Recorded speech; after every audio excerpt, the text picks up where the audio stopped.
ওম নমঃ ভগবতে শ্রী বাসুদেবায়। আজ আমরা শ্রীমদ্ভাগবত গীতার প্রথম অধ্যায়ের প্রথম শ্লোক বোঝার চেষ্টা করব।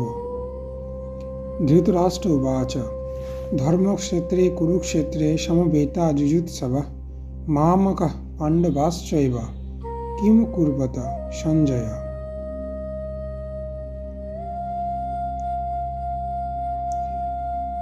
এই শ্লোকটির অর্থ হচ্ছে, ধৃতরাষ্ট্র উবাচ, হে সঞ্জয়, ধর্মক্ষেত্রে কুরুক্ষেত্রে সমবেত যুদ্ধে অংশগ্রহণের জন্য যারা প্রস্তুত, আমার সন্তানরা ও পাণ্ডুর সন্তানরা, তারা ঠিক কী করছে? ব্যাখ্যা: ধৃতরাষ্ট্র এখানে শুধুই চোখের অন্ধ, কিন্তু তার আসল অন্ধতা হল মোহ ও পক্ষপাত। তিনি জানেন যে তার পুত্ররা ঠিক পথের উপর নেই, তবু সেই সত্যকে পুরোপুরি দেখতে চান না।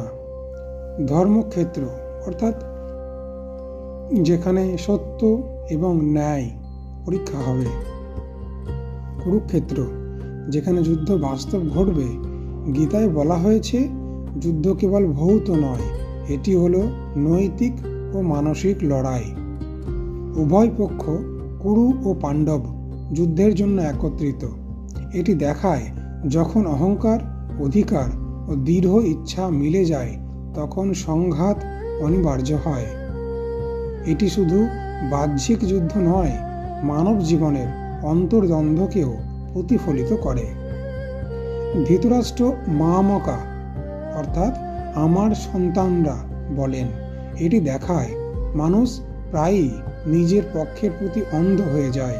যদিও সত্যের জ্ঞান আছে, এই শ্লোকে আমাদের শেখায়, যেখানে আমার ও তোমার ভাব শুরু হয়, সেখানে ন্যায় হারতে পারে। সঞ্জয় হল নিরপেক্ষ বুদ্ধি। ধৃতরাষ্ট্র তাঁর কাছে প্রশ্ন করেন। এটি গীতার প্রথম শিক্ষা। কখনো কখনো সত্য বোঝার জন্য বাইরের দৃষ্টিকোণ দরকার।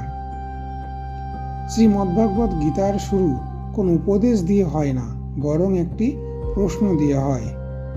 এটি আমাদের শেখায় কিভাবে নিজের অন্তরের সঙ্গে সংলাপ করতে হয়।